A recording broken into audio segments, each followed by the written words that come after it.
IIM UPSC tuitions only in Tirumala IAS institute Chaitanyapuri. Call చేసి ఇప్పుడే join అవ్వండి. ప్రస్తుత కాలంలో ప్రభుత్వ ఉద్యోగానికి ఉన్న క్రేజ్ అంతా ఇంత కాదు. ప్రభుత్వ ఉద్యోగం లభించాలంటే పోటీ తారాస్థాయికి చేరిన ఈ రోజుల్లో ప్రభుత్వ ఉద్యోగం అంటే ఒక రకమైన భద్రత, జీవితంలో స్థిరపడిన అనుభూతి కలిగిస్తుంది.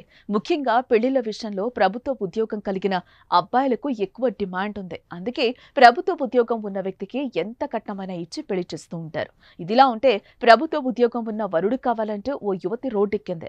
చేతిలో ప్లకార్డులు పట్టుకుని ప్రభుత్వ ఉద్యోగం ఉన్న పెళ్లి కొడుకు కోసం చూస్తున్నా అంటూ రోడ్డుపై నిలబడింది. ప్రస్తుతం ఈ వీడియో సోషల్ మీడియాలో వైరల్ గా మారింది.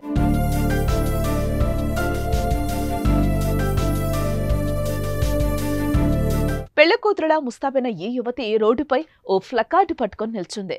ఆ కార్డుపై ప్రభుత్వం ఉద్యోగం వరుడి కోసం ఎదురు చూస్తున్నా అని రాసింది.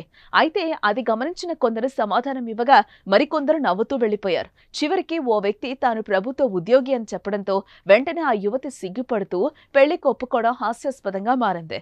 ఈ వీడియో వైరల్ కావడంతో నెటిజన్లు స్పందిస్తూ ఇది నిజ జీవితంలోనూ జరుగుతూనే ఉంది అని కామెంట్స్ చేస్తున్నారు. మరికొందరు ప్రభుత్వ ఉద్యోగానికి ఉన్న డిమాండ్ పై సెటైర్ గానే కనిపించిన వాస్తవానికి దగ్గరగానే ఉంది అంటూ చర్చిస్తున్నారు. ప్రభుత్వ ఉద్యోగాలకు ఉన్న డిమాండ్ ఇంకా తగ్గలేదని ఈ వైరల్ వీడియోతోనే అర్థమవుతుందంటూ కామెంట్స్ చేస్తున్నారు.